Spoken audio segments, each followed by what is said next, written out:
Hello, everyone, and welcome back to Moving Right Along, a Muppet movie podcast brought to you by toughpigs.com. It's the podcast where we watch the Muppets Take Manhattan 2 minutes at a time and talk about it a lot. I'm your host, Donalee Strand. And I'm your other host, Ryan Rowe. And joining us today is a very special guest, certainly very special to me, the person that I've known longest of anyone in the world. Yes, who are you? I am Donalee Strand, your mom, of course. That's true. and I am a Muppet fan. I have, where am I? I have been a fan mostly because of you. That's true, I think. Yes. Yeah. But yeah, so hey, it's my mom, everyone. It is very nice to have you on the podcast. Thank you very much. It's nice to be here. All right. And you are joining us today for minutes 73 and 74. In these minutes, Phillip Phil helps the Mad Ave ad agency come up with a new slogan for Ocean Breeze soap, and everyone else gets ready for Manhattan melodies. So we open here with the Mad Ave frogs all saying, "We know," in unison. And to refresh viewers' or listeners' memories, what do they know? They know that Kermit has never heard of Ocean Breeze soap, which is what they said at the end of the last clip. They are not good at their jobs. They are not. They are not good at their jobs. So Jill says, the truth is, Phil, our jobs are on the line. And Bill says they've been working all night on a new slogan. And Gil says that slogan, which is Ocean Breeze soap for people who don't want to stink. Yeah, I was going to say, I like that Bill is doing the sitting backwards in his chair. I don't know. And his jacket is off. You can definitely tell that they've been working for a long time. Right. Working around the clock. It actually reminds me a little bit of some of those scenes on the Dick Van Dyke Show where Rob and Buddy and Sally will be just trying to finish a sketch or something. Sure. And don't have any ideas. Yeah. So anyways, they ask Phil what they think. And what I love there is that Gil and Jill are both on either side of him, get in real close for his reaction, waiting to see what he's going to say. They seem hungry for someone to tell them what to do. Right. Well, yeah. And also their office is all askew. I noticed the signs, the Ocean Breeze soap. Yeah. And they're all crooked and kind of a mess. So do you think that they started out orderly and it's just they've been at it so long that Probably. They've banged their heads against the wall and tilted the sign? Yeah. Those are all also different logos, slightly different designs. So I guess they've been trying to find just the perfect logo for this product. I also wonder who actually made these designs, if that was Michael Frith, who's the design consultant for this movie, or if there was somebody else who would have come up with those, a production designer. Yeah, that's a good question. I'm not sure. Because although I do wish that there was Ocean Breeze soap production design as a credit in the credits. There's not. Yeah, we want to know. Unfortunately. They should make T-shirts of the actual... I don't know which one they end up with, but maybe the Ocean Breeze logo. Yeah, Muppet fans would buy those. They would. Well, I'm sure other Muppet fans do this. Suave has a body wash called Ocean Breeze. Yes. And I buy it all in my guest bathroom. That's what soap we have is Ocean Breeze soap. In your guest bathroom. In our guest bathroom, because if I have a guest in my home, I want them to get clean. Yeah, you don't want them to stink. Right, exactly. Is that a hint? So, has anyone ever commented on it? Yes, one guest has commented on Ocean Breeze soap. This will not come as a shock to you or our listeners. It was Joe Hennis. Okay. Yeah. He was like, do you know what soap you have in your bathroom? I was like, yeah, dude. Yeah. Do I bought Ocean Breeze soap intentionally. But but anyway, so they say the slogan for people who don't want to stink. And Phil, in fact, says, I don't like it. Yeah. So what I love about that, though, is Jill then throws her head back in despair. And Gil says, you don't? And he gets this panicked look on his face. And specifically, it's the same look Steve Whitmire does with Wembley all the time. Oh. When he's panicked or worried. It's the exact same expression. And I'm not one who really notices puppetry styles that much. But just all of a sudden, Gil's face transforms into Wembley's face here for me. Yeah, I guess the puppets are both pretty flexible, so he can just kind of scrunch their faces in the same kind of way. Yeah, that's cool. Yeah. Yeah, I liked how their expressions. I mean, I just felt like, again, I think I just said it, but they were so hungry for answers and that in shock when it's, I don't like it. Right. I'm guessing they've been saying that to each other before that. Right, and just be like, that's good enough, right? Yep. Sure, we'll go, whatever, man. Yeah. But then Bill says another idea they've presumably been kicking around: Ocean Breeze soap. It's like taking an ocean cruise, only there's no boat and you don't actually go anywhere. Yeah. Which this is actually my favorite one. Like, well, I would buy a product if the magazine ad said it's just like taking an ocean cruise, only there's no boat and you don't actually go. And I could actually see now anyway, I could see that being in a commercial or a print ad or something, because a lot of ads, I know that in the 80s there were definitely a lot of funny ads and commercials, but now it seems like the majority of commercials are supposed to be funny or wacky. So I could definitely see this as a slogan, like sort of self-aware, wink, wink, jokey kind of the kind of thing you see in the era of Geico commercials, where they're all sort of self-aware and silly. Yeah, that's true. But all Phil says is that it seems a bit long. Yes. And then they all groan again, right?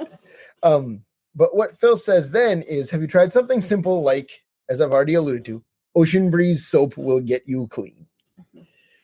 And they all go nuts. They love this. And that's so Kermit. Yeah. That is exactly what he would. I mean, even when he knows who he is, when he's being Kermit and knows who he is, that's how he would answer his group of friends. Yeah. I thought just very straightforward. Yeah. I just like that about him. He carries it through no matter if he's lost his memory or he's just his old self. Yeah. Yeah. Right. I like that. Sure. But yeah, so Bill, what I love is that Bill's immediate reaction is, wait a minute, wait just a second. Yeah. As though like he originally wanted him to wait a minute and then lowered the requirement because he's so excited about having a good slogan. Yeah. Hey, who has time to wait a minute? Right. Go to the seconds. But yeah, so then he says, you mean just say what the product does? No one's ever tried that. Although, like, I don't know, man. I feel like you look at print ads from the 1950s and that's all they are. Right. That's another thing where advertising has gone in phases, where they used to just tell you what the product does. And then by this time, it's very much about like selling the lifestyle or the attitude, where like this is around the same time that Pepsi started the choice of a new generation campaign, where it's not about Pepsi is a good cola beverage and you should drink it. It's like all the cool young people drink Pepsi. Mm-hmm. Right. Coke is for old fogies, right? Right. So they're astonished. I like Coke. Me too. But yeah, they're astonished by the idea of going back and just saying like, oh, this is what the soap does. It gets you clean. Right. So was that sarcasm or was that really the thought at the time? What do you mean? Commercials. Like, were they trying to be funny by saying that? I think at the time, like what are the popular ad campaigns of this time? Where's the beef? Right. Which has been mentioned in this movie. Yeah. That doesn't mention what the product does. I mean, I guess it kind of does. Well, in that case, it's mostly like putting down the competition rather than right. McDonald's has tiny hamburgers, as Dave Thomas would say. Yeah. Wendy has old-fashioned hamburgers. Where was Dave Thomas from? Good question. I don't know. I have no idea. Yeah, I did not know you did a Dave Thomas impression. My Dave Thomas impression consists entirely of Wendy's old-fashioned hamburgers. But I wish Dave Thomas was in this movie. That'd be great. Everybody else was. Everyone else was in it. That's true. There were quite a few. Yeah, that's right. But I was going to say about Bill here, who's the one who is aghast. Bill has the most lines by far out of any of the three frogs, I feel like, in this clip. And I wonder if that's because Dave Goelz was like the go-to Kermit impersonator on the Muppet Show. Oh. He played Kermit the Pig in the Cloris Leachman episode. He played Kermit's acting teacher in the Linda Lavin episode. Very funny. He's like a guy that sounds and acts just like Kermit. Right. He also does the yay thing. Right, exactly. So I don't know if it's just like these guys are all doing Kermit imitations, right? Like we talked about last time. Like even Steve Whitmire, who would become Kermit, 6 years ago. He's basically doing his later Kermit as Bill, there's a couple of lines here where he really sounds like Kermit. Mm-hmm. Yeah. But Dave Goelz had the most experience as a Kermit impersonator, so I wonder if that's why they gave him most of the lines. I don't know. Could be, yeah. But anyways, they all love this slogan. They go like Jill literally says it's nuts, and Gil says it's crazy. Like the idea of just saying what the product does, and then they all say in unison, "We love it." Mm-hmm. So then they ask what they can do for him. Phil says, "I kinda need a job," I love that. which is like, so Phil's wavery voice. I feel like that's when it's at its most wavery Yeah, in the entire clip. Mm-hmm. I kinda need a job. That's good. Thank you. I've been working on that since You've been 1990. practicing. Oh, Yeah. not just today, but since you first saw the Ever movie. since the first time I saw the movie, I was just like, Years, yeah. Phillip Phil is my favorite Muppet. Actually, you remember I asked you to put Phillip Phil on my graduation cake? You did, and I don't know that I understood why No, at the time as much as I do now. No, that did not happen. No. I thought about it, I'm sure, but although I did, we can talk about this. I had Wembley Fraggle. It was me and a superimposed Wembley Fraggle in some of my senior pictures. Yes, Do I you do remember that? remember that. Absolutely. That actually happened. Yep, it did. I was ready to believe that you had Phillip Phil on your graduation cake. No, and now I would do that. Now after Yeah, this much, I'd be more than willing. Yeah. So if I ask you to put Phillip Phil Your on birthday cake? it's going to be my 10th wedding anniversary. Ah, there you go. It's just going to be Phillip Phil. Roz would be into it, I think. Yeah, she might be. Well, you could say Phillip Phil and Jill. We There could you do go. Phil and Jill. Yeah. Are they married? Do Kermit and Yeah, Jill get married at the end of this? Isn't that the wedding that happens at the end of this movie? It's the wedding, yes. There should have been a wedding. There is a wedding. I know, but Kermit there and should. Piggy. I know, but that's a great one. But there should have been Jen and Jenny and Ronnie. My mom has this idea that Jenny and Ronnie have just a deep well of romantic chemistry. I think they did, and then I was disappointed that they didn't marry at the end. Yeah, I think I did hear somewhere that was like considered, but then they decided it was like there was no reason to focus on the two humans in Right. favor of the Muppets. Yeah. Which is true. They could have had a double wedding. Yeah. Ronnie Crawford and Jenny. Yeah. That would have been good. Mm-hmm. Yeah. Yeah. I mean, I can see it. Yeah. I can see it when you said it. Yep. And they will appear shortly, but first, after Phil says, "I kind of need a job," they all kind of look at each other, and then Gil says, "Phil, you've got one right here. We can always use a frog with horse sense." Yeah, I always like jokes like that, which the Muppets do fairly often. Of like, it's an idiom about an animal, and they're applying it to a different animal. Right. Yeah. But like it does make me wonder though, what is the structure of this office that Gil apparently just makes a unilateral hiring decision? Because like he does not seem to be in charge before that. You think they're all equal partners? It kind of seems like it, yeah. Yeah. I thought he was in charge. You think Gil's in charge? Well, was he behind the desk? No, Bill was behind the desk. Oh, then that is. This is the little guy with glasses. I get their names mixed. Yeah, well, that makes sense because they all essentially have the same name. Well, yeah, there are only three of them working there, as far as we see. So I also wonder, if Mad Men showed us that it takes a lot of people to run an advertising agency. So are the three frogs like? Are they the creative and the accounts people and the answering the phones and all that stuff? Yeah. Well, later, Phil, when he finds out that he's in love with Miss Piggy or whatever, says, "Wait till I tell the guys in marketing." Yeah. So presumably these are the guys in marketing, right? Yeah. Or does that imply that this is creative and there are other frogs or other people working in the marketing department that we just don't see?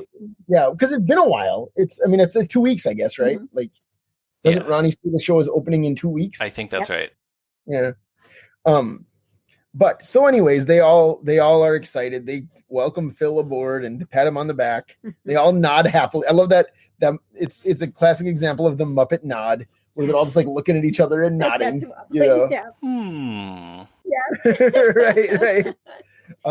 And Jill says, "You are with us now," which sounds sort of ominous to us as the viewers, because we don't want, we want Kermit to reunite with his friends, and like, wait, no, he's not supposed to be with these frogs. He has a new group of friends, and the new Muppet Show is going to just be these four frogs in a sitcom.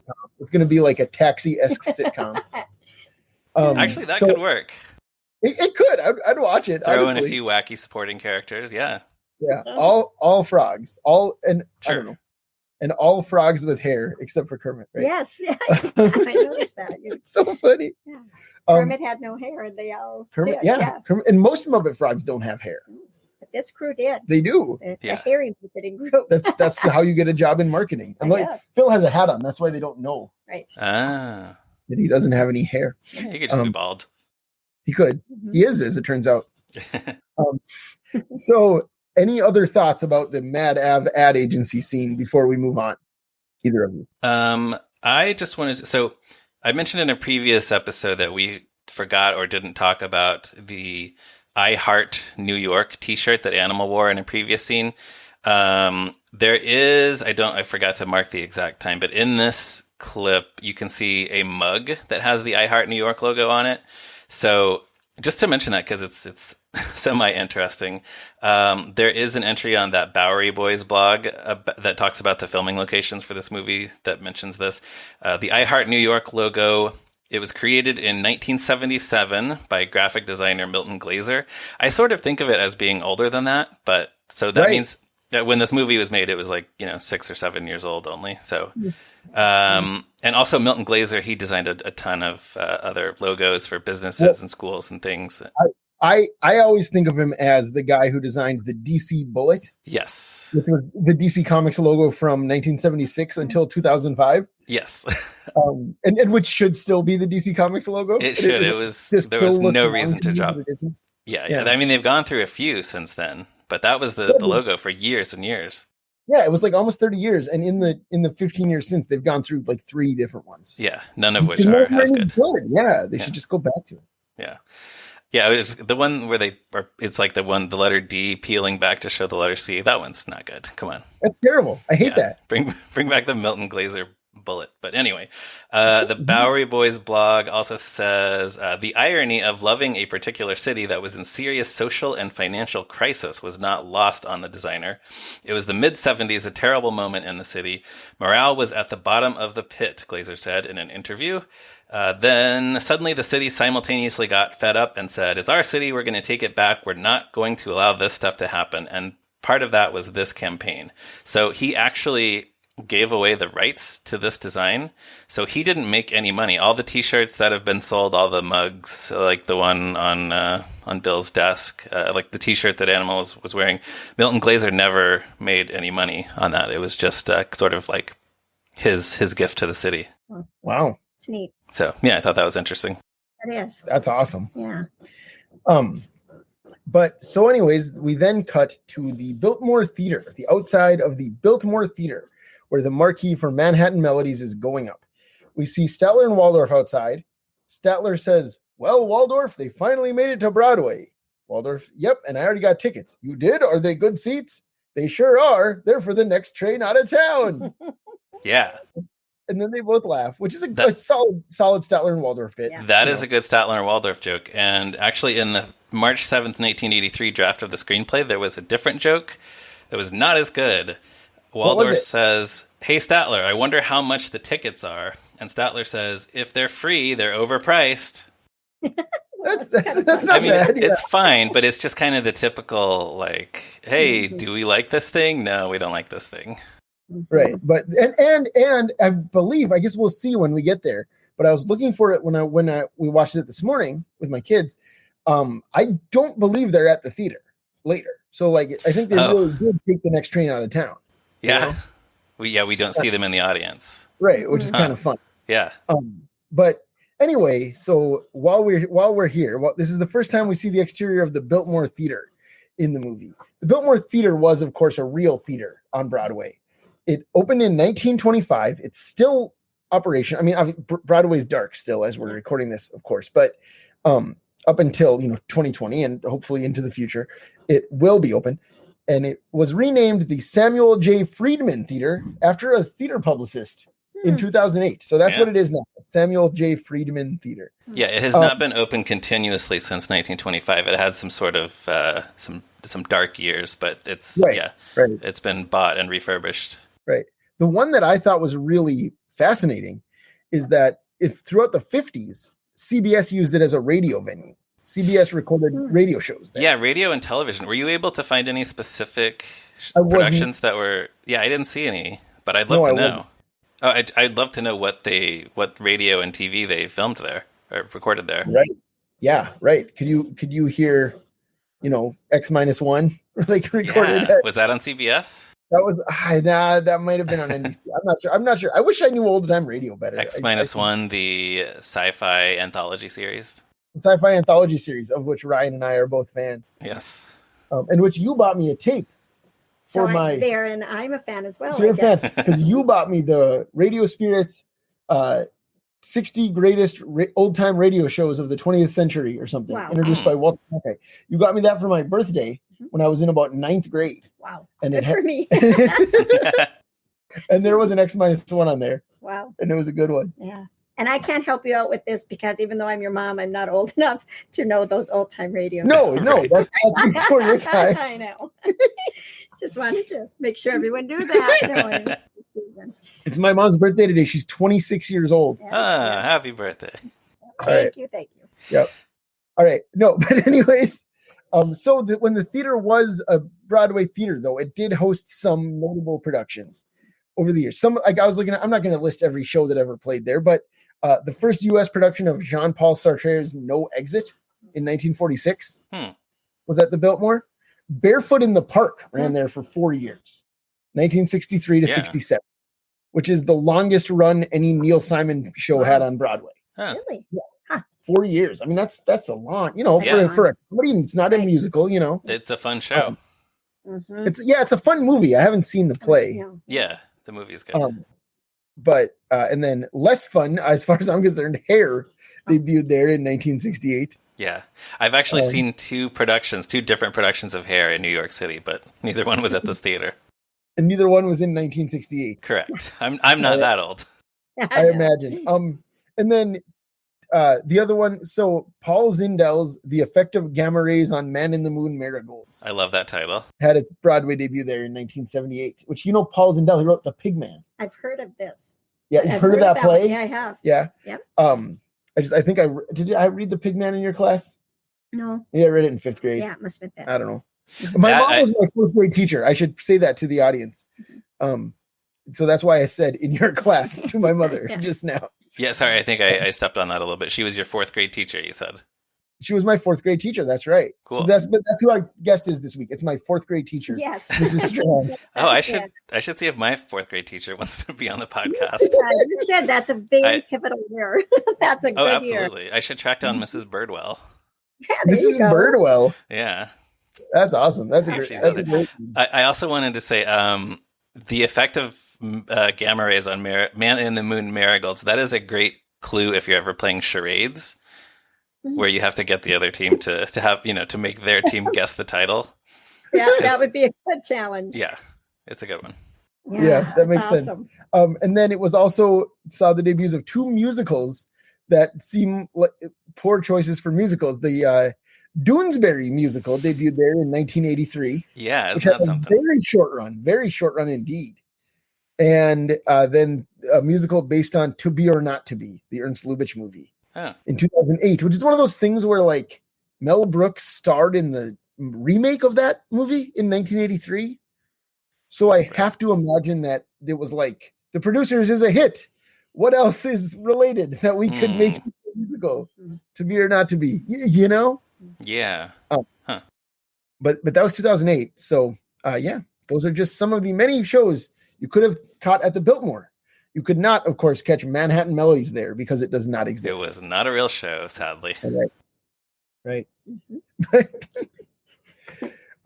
But yeah, did you have any other Biltmore thoughts, Ryan? No. The only other thing I saw on the list was Death Trap, which is another. I've seen the play and the movie, and it's a good one. So that's like some manner of farce, right? That's not a real. It's funny. It's I think only 2 actors or maybe 3 in the show. It's sort of tonally similar to Sleuth, if you've ever seen that. I've seen the movie, but it's a fun one. Oh, okay, awesome. So anyways, then we next cut to Pete's. While Statler and Waldorf are laughing it up about taking the next train out of town, we cut to Pete's, where Ronnie Crawford is not laughing. He is distraught because the show opens in just 1 week. The publicity started and tickets are already selling. Oh, it's only 1 week. They'll have to rehearse day and night, and they have got to find Kermit. Mm-hmm. They've got to find Kermit. So, of course, all the other Muppets having recently returned, Ralph turns to Fozzie and says, "Hey, who is this guy?" Yeah. Jenny says that he's Ronnie Crawford. He's producing the show. Fozzie then asks Ralph, "Who's she?" Yeah. I love that part. Yeah, which is great. Yeah, it's funny. And Piggy then, of course, says, "Jenny, she's a friend of Kermit's and mine." And she and Jenny kind of smile at each other. This is the only indication we ever get that Piggy and Jenny have made up and become friends. Like, we don't really see it happen. I mean, they're both excited when Kermit sells the show. I guess that's like the moment when they become friends or something. Well, and presumably they've bonded now over their concern for Kermit. I suppose so. Yeah. It's been a week or whatever, week or two, right? Yeah. But yeah, I mean, I don't know. It always felt to me like there should be another beat of like Piggy realizes that Jenny was never moving in on her man. Yeah. Just like maybe just a brief scene between the two of them at Pete's a little bit before this. Yeah. Yeah. But and again, like, I don't think it really hurts the movie that it doesn't happen. Do you think there was and they cut it out? Maybe we should write Frank Oz. We should tweet at Frank Oz. Yeah. Ask if that was ever included. Say, "Hey man, Piggy and Jenny's arc feels incomplete. No, Yeah. What do you have to say for yourself?" don't say it like that. That's what I tell Frank Oz. You would start by saying, "Hey man." Hey man, I saw you in the store buying a can of beans. No. And I wanted to approach you and ask. No, if you met Frank Oz, it would be very different. That's true. That's true. It would. You're in admiration of that man. Oh, is that right? Yeah. Me? Yeah. Frank Oz? Oh, yeah. If you say so. All right. Well, this whole little exchange, though, is a very efficient way of establishing both that Piggy and Kermit that Jenny and Piggy are friends now, and also, just letting all of the Muppets know who Ronnie and Jenny are. Like, and they just do it in 3 lines of dialogue. So, and they were there earlier. They were all at Pete's, and Jenny was working there, but none of them met her except Kermit. So they're just kind of getting all this little exposition out of the way very quickly. So I like the way they did that. You're right. Yeah, no, it's good. It works. Yeah. But anyways, then Ralph says, "Well, what are we standing around here for? We got to find Kermit." Do they in fact find Kermit? I don't know. We'll find out next week. Maybe Kermit marries Jill at the end of this movie and the Muppets never see him again. Oh, I gave away a little bit about Jenny. That's right. That's right. About that. Yes, because our audience who are listening to this podcast have never seen Muppets Take Manhattan. Yes, they've never seen it. Never seen it. They just wanted to hear us talk about it for some reason. No, but so that does bring us to the end of the scene. Any other thoughts about these 2 minutes or the movie in general before we move on? Donalee, I'll start with you. I said before, I watched parts of it that I remembered before. I couldn't remember if I'd seen the whole thing, but when I watched it today, I really liked it. I liked it more than I remembered liking it. I remember telling you, I don't know if I even like this one that much.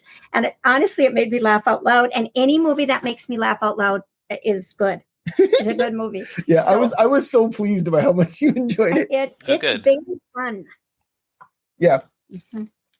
What are Ryan, I was just gonna say, what are some other favorite comedies that make you laugh out loud? Boy, there's very few.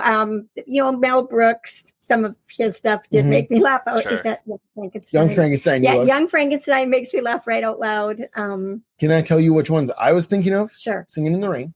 Yep, that makes me laugh out. Yep. Groundhog Day. Groundhog Day, no matter how many times I see it over, it makes me laugh right out loud. Right. Philadelphia Story. Oh, yeah. Huh. Yeah, it was the Tom Hanks. The Katharine Hepburn. Very different. I know. I got confused there, but yeah, those are ones that when I think of comedies that you like, or I mean a lot of Christmas ones. It's like you like Elf. Christmas in Connecticut. You love. I laugh out loud at that one. You recently became obsessed with It Happened on Fifth Avenue. Yes. Yep. Yeah, I like those. Yeah, I don't know if they're similar in many. I mean, they probably are, but the Muppets. These series of movies do make me laugh. Mm-hmm. Yeah. The only part in this one I didn't like, I don't like the rats. Yeah, you were grossed out. like rats rats you were and like mice and sorry. yeah. Rats Oh, in the no, kitchen. Oh, Yeah, you were like genuinely disgusted. yeah. That's the part I didn't like in this one, but That's funny. But so Will, Ryan, do you have anything to add? Yeah, a couple things. So in a previous episode, I noted, and I forgot who first pointed this out to us, that in Jenny's first scene, she was wearing a penguin pin on her uniform. And then I noticed that later she was wearing a fish pin on her uniform in a different scene. So I was looking to see if she was wearing a pin in this scene. She's not, because she's not wearing her uniform, but she's wearing a t-shirt that is covered with all these little multicolored sunglasses, which is very cool. It feels kind of 80s, I guess, which maybe is one of the few things that dates this movie a little bit, but including except for also Piggy's hair. Yes, Piggy's perm is the number one thing that dates this movie, but something about multicolored sunglasses on a t-shirt just makes me think of the 80s, but I like it. It's cool. Also, in the March 7th, 1983 draft of the screenplay, this section of the movie is in a little bit of a different order.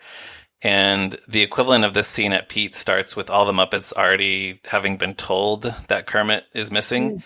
And so Piggy says, "We thought we'd find him by now, but we've looked everywhere." Rizzo says, "Not us. We've been working. We work for tips. Do you know how hard it is to feed a family on tips? Do you realize?" And then Floyd cuts him off and says, "Hey, we heard it." That's funny. That's pretty good. Yeah. And then Jenny says, "Ronnie and I checked the hospitals, the police stations, even the aquariums. Sure, they had frogs, but not Kermit." And Piggy says, "That's right, they didn't even look like Kermit. They didn't have those cute little eyes or those sweet little flippers." And then she starts crying, and that's when everybody decides that they have to get out there and find Kermit. So not quite as, I don't know, it doesn't flow quite as well that way. So I think I'm glad that we ended up with what we did in the movie, but these changes are always interesting. Yeah. Right. It is. Okay, so before we go, I warned you that this was coming. We usually ask our guests, "Do you remember the first time you saw the movie? What's your history with it?" And I mean, I think you answered that. Right. Your history with it is that, like, sometimes I had it on in the other room, right, or whatever. Yeah. But where would you rank it among the Muppet movies? And like in general, what's your favorite Muppet movies? Least favorite? My very favorite is The Muppets. The Muppets. That's Jason Segel. That's the one. I like that one. I just thought it was funny. I love Chris Cooper. So I tell the bad guy was terrible, but he kind of stayed throughout the movie a little bit more than in this one. Yeah, this is the only one really where that doesn't happen. Yeah, there's really not a villain. No, if it's anyone, it's Dabney Coleman. He's gone so fast. Yeah, right. I like him. He's gone too fast, I thought. But that one would be first. Second would be the Muppet movie, just because it was first. Right? That's the first one. Mm-hmm. Yeah. And I like the moving right along song. In that one. Yeah, which is what our podcast is named after. You know that. Yes, right? I did know that, and I'm not saying it just because of that. Right. But I did love that in that one. I would say this one probably ranks third. Third one? Yeah. It's funny, and it's I like Muppet Treasure Island too. That would probably come. We saw that in the theater next. together. Yep. You, me, and Benjamin, and my cousin Christian. Yeah, and I like that one too. So I would say this one's probably third. Awesome. Yeah. Great. Yep. Thank you. All right. Well, that brings us down to the end for today. Listeners, you can always check out toughpigs.com on the internet, Facebook, Twitter. You can now support us on Patreon if you're so inclined to do so. We would appreciate that. And you can email us with any questions or, just to say hi to my mom. You can email us at movingrightalong@toughpigs.com. Thank you to Stacy Rosen for writing our theme music and to Morgan Davy for designing our logo. You can follow Ryan on Twitter at @MeRyanRowe. And Donalee, where can listeners find you if they're looking for you? Just contact Anthony, I guess, or Ryan on this. It's funny because that's what Roz always says too, when she's been on the show. Yeah. I'm sure they'll pour in. I'll let you know. Yeah. I'll let you know. Yeah. Thank you for letting me be here. Thanks today. so much for doing it. Thank you for being here. It's fun. I thought so too. And listeners, if you're so inclined, give us a positive review on iTunes and tell all your friends to listen to the show. And join us again next week for another episode of Moving Right Along. Goodbye. You are with us now.